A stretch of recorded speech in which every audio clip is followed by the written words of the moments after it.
नमस्कार, बहुत-बहुत स्वागत करते हैं आपका। लेट्स क्रैक यूपीएससी सीएससी के हिंदी माध्यम के प्लेटफ़ॉर्म पे। मैं हूँ आपके साथ डॉक्टर ख्याति। तो रोज़ की तरह ज़रा करंट प्रवाह का सिलसिला शुरू करते हैं। करंट प्रवाह की सीरीज़ जैसे आपको पता है कि अगर आप 2024 के प्रीलिम्स में बैठने वाले हैं, तो वो क्या करंट अफ़ेयर्स हैं, जो बिल्कुल भी आपको मिस नहीं करने हैं, जो 2023-24 के करंट अफ़ेयर में इसमें से कौन-कौन से ऐसे करंट अफ़ेयर हैं, जो हमें बिल्कुल भी मिस नहीं करना है यदि हम 2024 प्रीलिम्स का एग्ज़ाम देने वाले हैं। तो अभी तक हमने polity, IR, social issues, art and culture, environment, इसके जो करंट अफेयर वो हमने देख लिए हैं। अब बारी है इकोनॉमी की।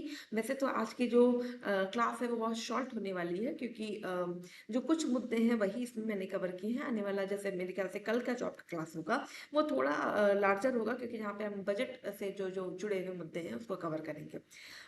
तो बिना रुकावट चलिए शुरू करते हैं आज का करंट प्रवाह। इसके पहले कि क्लास की शुरुआत करें, जरा कुछ जरूरी सूचना देखें तो हमेशा की तरह जो अनअकैडमी ने अपना जीत का परचम लहराया है, ऑल इंडिया रैंक 1369 अनअकैडमी के प्लेटफॉर्म से आए हैं। अनअकैडमी सिविल सर्विसेज चैंपियनशिप लेके आए हैं, जहाँ 90% तक स्कॉलरशिप और एक्साइटिंग रिवॉर्ड्स आपको मिल सकते हैं। ये 19 मई को टेस्ट होगा 11 बजे और शाम को 5 बजे। इसमें आप फ्री रजिस्ट्रेशन कर सकते हैं, और इसके साथ इसमें आपको बहुत सारे एक्साइटिंग गिफ्ट भी मिलने वाले हैं। आइए सब्सक्रिप्शन प्लान देखें अगर अनअकैडमी का। तो जो हमारा प्लस सब्सक्रिप्शन है उसमें जीएससी सैट के साथ हमें टेस्ट सीरीज जो है प्रोवाइड करी जाती है। जो भारत के टॉप एजुकेटर्स हैं, मृणाल सर, सुदर्शन सर, वो आपकी क्लासेस लेते हैं।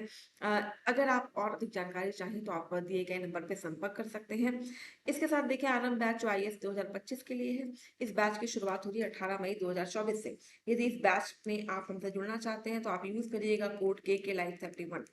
इस कोड का इस्तेमाल करने से ना केवल आपको फीस में डिस्काउंट मिलेगी, बल्कि आप जो है आप मेरे माध्यम से अपनी तैयारी शुरू कर पाएंगे, जहां हम आपको पर्सनल गाइड कर पाएंगे यदि आप इस कोड का इस्तेमाल करके हमसे जुड़ते हैं। जो ऑप्शनल है उनके बिल्कुल बच चुका है। मई ऑप्शनल कार्निवल की शुरुआत हो चुकी है। मई 11 से बैचेस की शुरुआत हो रही है। आप अभी ज्वाइन करें ताकि आप जो है हमसे जुड़ सके अपने ऑप्शनल की तैयारी के लिए। चलिए अब कुछ इंपॉर्टेंट खबर उठाते हैं। देखिए पहला जो हम न्यूज ले रहे हैं that is India international bullion exchange. देखिए क्या है कि SBI have recently achieved a significant milestone by becoming the first trading come clearing member of India international bullion exchange. ये कहाँ पे सिचुएटेड है? गिफ्ट सिटी गांधीनगर में। तो क्या कह रहा है कि अभी हाल ही में जो एसबीआई है यानी स्टेट बैंक ऑफ इंडिया, उसने एक नया कीर्तिमान रचा है, जहां वो पहला ट्रेडिंग कम क्लियरिंग मेंबर बन गया है इंडिया का, इंडिया इंटरनेशनल बुलियन एक्सचेंज पे, जो सिचुएटेड है आपका गिफ्ट सिटी गांधीनगर में।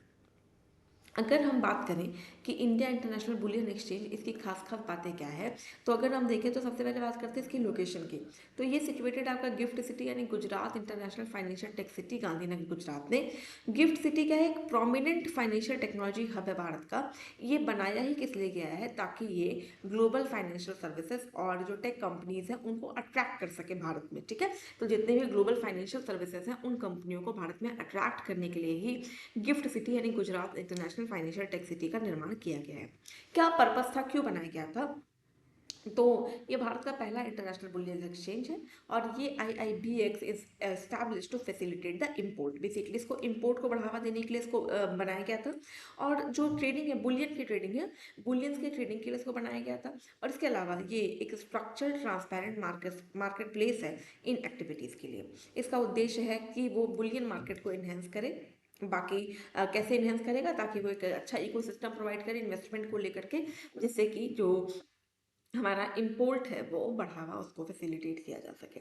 नाउ थोड़ा सा और इसमें देखते हैं इसके फंक्शनल फीचर्स क्या हैं। तो पहला क्या है कि ट्रांसपेरेंसी यानी ला दी जाएगी, यानी पूर्ण पारदर्शिता रखी जाएगी। क्लियर प्राइसिंग मैकेनिज्म रखा जाएगा। रिस्पॉन्सिबल सोर्सिंग की बात की गई, जिसमें इंटीग्रिटी और एथिकल जो एथिक्स हैं उस नॉर्म्स को फॉलो करने की बात की गई है रिस्पॉन्सिबल सोर्सिंग में। क्वालिटी अश्योरेंस और स्टैंडर्डाइजेशन की बात की गई है। इसके साथ ही साथ इंपॉर्टेंस ऑफ एसबीआई मेंबरशिप की बात करते हैं। तो अगर हम एसबीआई मेंबरशिप की बात करें तो number one, this is the pioneering role. क्योंकि ये क्या है, भारत का पहला ट्रेडिंग कम क्लियरिंग मेंबर बना है। तो बट ऑब्वियस सी बात है, पाइनियर है, अग्रदूत है। ठीक है, ये मार्केट लिक्विडिटी को इनहेंस करेगा। यानी एसबीआई का जो पार्टिसिपेशन है, इसका मतलब ये है कि आने वाले टाइम में हमें जो लिक्विडिटी है वो बढ़ी हुई मिलेगी। तो ये तो बात थी IIBX की। नाउ मूविंग अहेड, अब बात करते हैं एरिका नेट की। अब एरिका नेट क्या है? आपने उसको खाया होगा, देखा और नहीं भी खाया, एटलीस्ट देखा तो जरूर होगा। तो areca nut basically Thirthahalli region Karnataka में इसको रिकॉग्नाइज किया जाता है at the highest quality among all varieties cultivated in state. तो आपको पता है कि जो अरेका नट है उसकी जो कल्टीवेशन होती है वो सिर्फ कर्नाटका में नहीं होती, बहुत सारे राज्यों में होती है। लेकिन जो areca nut Thirthahalli reason Karnataka में ग्रोन किया जाता है, उगाया जाता है, वो हाईएस्ट क्वालिटी का माना जाता है। अगर इसकी कुछ खास बात करें, यानी तीर्थहल्ली अरेका नट की कुछ खास बात करें, तो सबसे पहले बात करते हैं इसकी क्वालिटी और रेपुटेशन की। तो जो अरेका नट है इसकी रेनाउंड है for their superior quality which sets them apart from other varieties grown in Karnataka. ठीक, क्योंकि जो जो एक्चुअली क्लाइमेटिक कंडीशन है, सॉइल क्वालिटी है तीर्थहल्ली रीजन की, वो अरेका नट को एक एक्सेप्शनल मतलब अतुलनीय जो है क्षमता प्रदान करती है। कल्टीवेशन प्रैक्टिसेस की बात करें तो जो यहाँ के फार्मर्स हैं वो जो ट्रेडिशनल जो इनका पारंपरिक और सतत उगाने का तरीका रहता है उस तरीके से ही अरेका नट को उगाते हैं। अगर इसके इकोनॉमिक इम्पैक्ट की बात करें तो क्या है ना कि देखो, जो भी चीज़ अच्छी होती है बट ऑब्वियस सी बात है उसकी इकोनॉमिक वैल्यू भी आगे बढ़ेगी। तो इनकी जो क्वालिटी है that is high quality areca nut यहाँ पे बेटर मार्केट प्राइसेस के साथ अवेलेबल होता है। And this has led to the region gaining a reputation for producing some of the best areca nut in India. ठीक है, इसकी वजह से जो लोकल इकोनॉमी है, क्योंकि जो फार्मर्स हैं वो लोकल अर्थव्यवस्था से जुड़े हैं, तो लोकल इकोनॉमी को बढ़ावा देने में भी इनका महत्वपूर्ण योगदान है। नाउ मूविंग फॉरवर्ड, एक आर्टिकल था जिसका नाम है ड्रिप प्राइसिंग। अब कई बार क्या होता है कि यूपीएससी जो इस तरह के कीवर्ड है वहाँ से भी हमसे उठा के सवाल पूछ लेती है कि भाई ये क्या है ड्रिप प्राइसिंग ना। First of all let us understand कि डेफिनेशन क्या हुई ड्रिप प्राइसिंग की। देखो, ड्रिप प्राइसिंग बेसिकली एक मार्केटिंग स्ट्रैटेजी है, मतलब सामान को बेचने का तरीका होता है।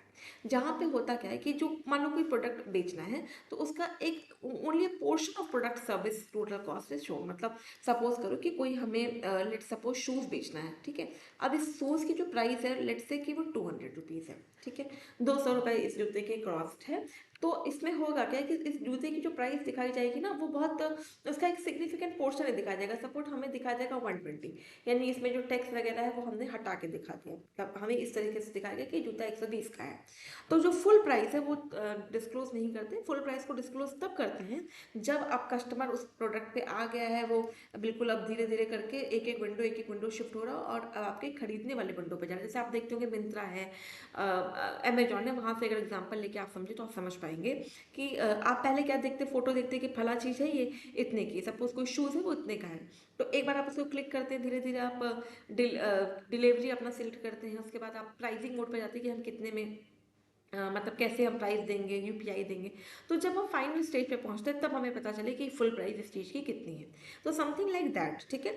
तो ड्रिप प्राइसिंग मतलब जहाँ पे उसका एक पोर्शन ही शो किया जाए, ना कि फुल प्राइस। ठीक, क्यों ऐसा किया जाता है, कंसील क्यों किया जाता है? तो basically this strategy often involves hiding essential fees, जैसे जो टैक्स है, बुकिंग फीस है, वो सब इसमें नहीं शो किया जाता है। इसके अलावा जो नेसेसरी एड ऑन्स है that are crucial for the use of product service like internet access, amenity service may be excluded from the initial price. अब देखो इसमें एक लाइन है जिसको कहते हैं हेडलाइन प्राइस। नाउ व्हाट है हेडलाइन प्राइस? तो जो भी प्राइस एडवर्टाइज किया जाता है प्रिंट में, ईमेल और वेबसाइट में, इसकी को हम हेडलाइन प्राइस कहते हैं। तो जो हेडलाइन प्राइस है ये may not be accurately represent the total cost of that consumer will ultimately पे। तो हेडलाइन प्राइस ये जरूरी नहीं है कि ये वही प्राइस हो जो जो कंज्यूमर जो उसको पे करनी है, ठीक है। तो हेडलाइन प्राइस क्या होता है कि जो ईमेल वगैरह पे प्रिंट जो होता है उसमें जो शो करता है that is your headline price. अब बात यह है कि जो कंपनीज है वो ये ड्रिप प्राइसिंग करती क्यों है? तो number one, to attract the customer. जब हम कोई भी चीज़ लोअर प्राइस में देखते हैं, सपोज हमें कोई प्रोडक्ट बहुत पसंद है, कोई ब्रांड हमें बहुत पसंद है और उसकी चीज़ अचानक सस्ते में दिखती है ना, offer 80% of, 90% of. For example mean आप देखते होंगे कोई क्लोथ आपको बहुत पसंद है, कोई केमिस्ट्री का टॉप है और कोई किसी फला ब्रांड का टॉप है, टी शर्ट है जो आपको बहुत पसंद है, अचानक इसमें प्राइस अगर हमें लो दिख गई तो बट ऑब्वियस सी बात है कि हमारी जो रश है उस प्रोडक्ट की तरफ बढ़ जाएगी। तो for attracting the customer, countries जो कंपनीज है वो ऐसा करती है। कमिटमेंट एंड कंटिन्यूएशन, कंपनीज को ऐसा होप होता है कि अगर एक बार जो कस्टमर है वो परचेज प्रोसेस को फॉलो कर लेता है तो बहुत ज्यादा चांसेस है कि वो उस चीज को ले लेगा। क्योंकि क्या होता है ना, जनरली जब आप देखते होंगे कि आप कोई सामान या कोई वस्तु पसंद कर लेते हैं, उसके बाद जब आप उसको लेने की तरफ आगे बढ़ते हैं तो कई बार हम इमेजिन कर लेते हैं कि अच्छा ये फला जो चीज है जब मैं इसको पहनूंगा तो मैं कैसा दिखूंगा, मतलब हमारे इमोशंस वहां पे जुड़ जाते हैं। और एक बार जब आपके इमोशंस वहां से जुड़ जाते हैं तो लोग जो प्रोडक्ट है उसको लेने में आगे बढ़ जाते हैं कि चलो ठीक है ले ही लेते, क्या फर्क पड़ता है, 20-30 देखेंगे, ठीक है। तो दीज आर समथिंग, इसकी वजह से जो कंपनीज है वो डिप प्राइसिंग का यूज करती हैं।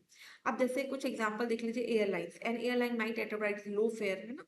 आप देखते हो जब टिकट वगैरह बुक करते हो तो एयर प्राइस हमेशा लो दिखाई जाती है, इसके बाद उसमें अलग से कुछ फीस आ जाता है कि baggage fees, seat selection charges, ठीक है।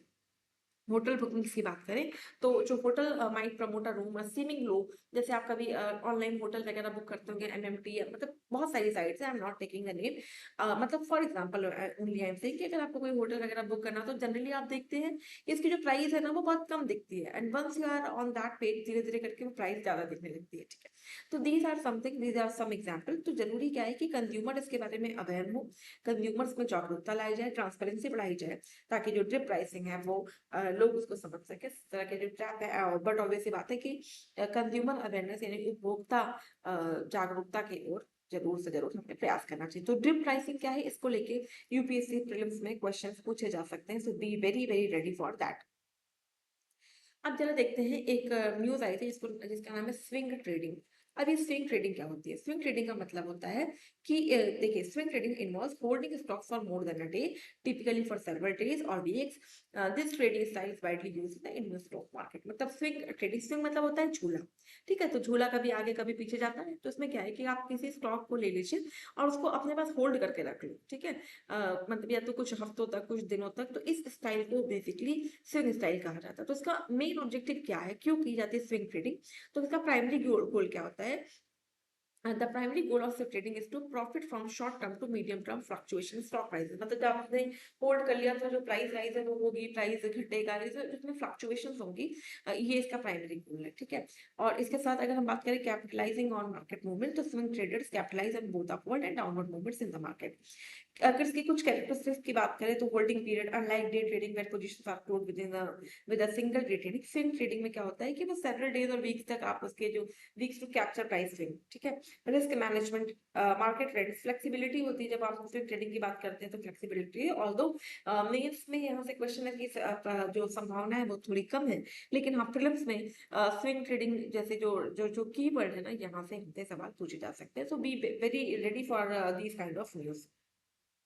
अब एक खबर आई थी जिसका नाम है बीमा विस्तार। अब बीमा विस्तार क्या होता है? आपको पता है कि भारत में जो इंश्योरेंस है इसको लेके अवेयरनेस बहुत कम है। तो बीमा विस्तार क्या है? बेसिकली इंश्योरेंस प्रोडक्ट है जिसमें क्या क्या होगा, लाइफ यानी जीवन सुरक्षा, स्वास्थ्य सुरक्षा, एक्सीडेंट, प्रॉपर्टी कवरेज, इन सबको किया जाता है। ये पब्लिक और प्राइवेट दोनों ही इंश्योरेंस कंपनीज को दिया जाता है, and it is design to meet diverse insurance needs within a single policy. Initiation किसने किया? तो बेसिकली इसको जो इनिशिएट किया वो इरडई ने किया है, इरडई ने इसके लिए विजन रखा है 2047 तक हम बीमा विस्तार कर लेंगे, ठीक है। तो इस बीमा विस्तार में क्या करेंगे कि इसका प्राइमरी मतलब ऑब्जेक्टिव क्या है, प्राइमरी एम क्या है, कि जितने भी एसेंशियल इंश्योरेंस नीड्स है इंडिया के रूरल पॉपुलेशन के, उनको अफोर्डेबल जो है बीमा प्रोडक्ट मुहैया कराया जाए। 1500 रुपए पर पॉलिसी रखा गया है। इसके कुछ फीचर्स देखें तो एक है बीमा सुगम, ये ऑनलाइन इंश्योरेंस मार्केट प्लेस है। बीमा विस्तार, कॉम्प्रिहेंसिव बंडल्ड पॉलिसी जिसमें आपका लाइफ और स्वास्थ्य सब चीजों को कवर किया जा रहा है। फिर बीमा वाहक, a distribution channel to enhance accessibility, this is the बीमा विस्तार। अब बात करते हैं हम एक न्यूज की जिसका नाम है प्रोजेक्ट ईशान। प्रोजेक्ट ईशान क्या है? It is an integration initiative to merge India 4 flight information regions. कौन कौन से? दिल्ली, मुंबई, कोलकाता और चेन्नई। इसमें सिंगल एयर प्रेस सेंटर, मतलब single air space centre around Nagpur रखा जाएगा, ठीक है। तो NFIR is a region of airspace where flight information and analytics service are provided। अब इसका एम क्या है? प्रोजेक्ट ईशान क्यों लाया गया? फ्लाइट इंफॉर्मेशन रीजन है FIR का मतलब। तो इसका मेन इनिशिएटिव है कि हम कार्बन फुटप्रिंट को कम करें, सेफ्टी को बढ़ाएं और एयरक्राफ्ट जो फ्यूल का यूसेज उसको कम किया जाए, ठीक है। एडवांटेज की बात किया जाए तो यूनिफाइड FIR अंडर, मतलब FIR का मतलब आप बिल्कुल भी फर्स्ट इंफॉर्मेशन रिपोर्ट से नहीं लगाइएगा, इसका मतलब फ्लाइट इंफॉर्मेशन रीजन। तो यूनिफाइड जो FIR है under project Ishan will improve safety, efficiency, user satisfaction, manpower utilisation, और इसके साथ ही साथ कार्बन फुटप्रिंट को कम करना, फ्यूल कंजप्शन को कम करना। ये सब प्रोजेक्ट ईशान का जो है मेन ऑब्जेक्टिव है। अच्छा, एक मिलता जुलता प्रोजेक्ट और था जिसका नाम था ईशान उदय। ईशान उदय प्रोजेक्ट क्या है? आप मुझे जरा कमेंट सेक्शन में बताइएगा। अब देखिए एक टर्म आया है न्यूज़ में, उसका नाम है श्रिंकफ्लेशन। आपने इन्फ्लेशन, डिफ्लेशन सुना है, now what is shrinkflation? Shrinkflation में 2 चीज़ें हैं, एक है श्रिंक और एक है इन्फ्लेशन। तो इन्फ्लेशन का मतलब है and refers to reducing shrink and inflation. इसका मतलब क्या है? Refers to reducing product size while maintaining the same price. मतलब जैसे सपोज़ करो कि कोई मान लो कि कोई पार्ले जी का या सपोज़ करो कोई चॉकलेट है, ठीक है? वो चॉकलेट 100 ग्राम्स की है। 100 ग्राम्स की वो चॉकलेट है और मान के चलिए वो 100 रुपए की है। तो हम क्या करें कि प्राइस तो 100 रुपए रखें और चॉकलेट की जो साइज़ है इसको कम करते हैं। सपोज़ हम इसको 80 ग्राम कर दें, तो इसको हमने क्या किया श्रिंकफ्लेशन, श्रिंक कर दिया, साइज़ को कम कर दिया, ठीक है? तो इसका मतलब क्या हो गया कि it's a form of hidden inflation, मतलब इन्फ्लेशन तो हो रही है। मतलब कहीं न कहीं आप देखिए क्वांटिटी कम हो रही है, लेकिन हमें समझ में नहीं आ रहा। हो क्या रहा है कि जैसे यहाँ पे देखिए चॉकलेट का एग्ज़ाम्पल लेके समझाया भी गया है कि हो क्या रहा है कि हमें अब जो प्रोडक्ट है मिल तो उतने में ही रहा है, लेकिन कितना वो प्रोडक्ट मिल रहा है, क्वांटिटी कितनी है, वो क्वांटिटी कम हो जाए। जैसे इंटरनेट डेटा पैक, अब डेटा पैक तो मानो कि 500 रुपीज़ का ही है, लेकिन वो उसकी जो वैलिडिटी है वो कम दिनों की कर दी जाए, ठीक है? तो this is the example of shrinkflation. I hope कि आपको समझ में आ गया होगा। अभी हाल ही में क्या हुआ है कि प्रधानमंत्री मोदी ने आरबीआई एट द रेट 90 इस प्रोग्राम को अटेंड किया। Now what is RBI at the rate 90? अभी क्या हुआ है कि आरबीआई ने अपनी स्थापना के 90 वर्ष पूरे किए हैं। इसी को आरबीआई एट द रेट 90 कहते हैं और बेसिकली हम देखें तो आरबीआई के जो सेंटर्स हैं ये मुंबई, महाराष्ट्र में है और during the event he unveiled a commemorative coin to mark a significant milestone. RBI की स्थापना कब हुई है? तो 1 अप्रैल 1934 को हुई है from the royal commission of Indian currency and finance. Commencement और ऑपरेशन की बात करें तो इसने अपना काम शुरू किया 1 अप्रैल 1935 से with sir Osborne Smith serving as its first governor और ये अपना क्रूशियल रोल प्ले करती है regulating and stabilising India's financial system. Headquarter है इनिशियली जिसका हेडक्वार्टर था कोलकाता में था, अभी जो है फिर इसके बाद 1937 से ये मुंबई में शिफ्ट कर दिया गया। माइलस्टोन अचीव करना बड़ी बात है आरबीआई की। आपको पता है कि भारत में जो नीति है तो मतलब जो नीतियां हैं खासतौर से हम बात करें मनी रिलेटेड तो वो 2 तरह से बनती है। पहला है आपका राजकोषीय नीति जो कि सरकार द्वारा बनाई जाती है और दूसरा है मौद्रिक नीति। तो मौद्रिक नीति को बनाने की पूरी जिम्मेवारी किसकी है भारत में? रिजर्व बैंक ऑफ इंडिया की है। अब मौद्रिक नीति से हर साल हमसे सवाल जरूर पूछे जाते हैं, तो जब आप एग्जाम देने जाए तो आप मौद्रिक नीति को बहुत अच्छे से कवर करिएगा कि जैसे जितने भी आपके टूल्स हैं चाहे वो repo rate, reverse repo rate, ये जितने भी हैं उनको कैसे काम होगा, क्या काम होगा, you have to understand these things very very well. So with this we came to the end of this lecture। अब इकोनॉमी के कुछ इंपॉर्टेंट न्यूज हम अभी कल के भी आपके जो करंट प्रभाव वहाँ पे डिस्कस करेंगे, ठीक है? With this let's sum this lesson. तो मैंने आपको अभी शुरू में ही बताया कि आज का जो हमारा सेशन है बहुत छोटा होने वाला है। आई होप कि जो आपको ये टॉपिक है समझ में आ गया होगा। अगर आपने प्रीवियस वीडियोस नहीं देखे हैं तो आप लेट्स क्रैक यूपीएससी सीएससी की जो हिंदी की प्लेलिस्ट है वहाँ पे जाके आप प्रीवियस लेक्चर्स को देख सकते हैं। Thank you so much all of you for the class. Have a very nice day.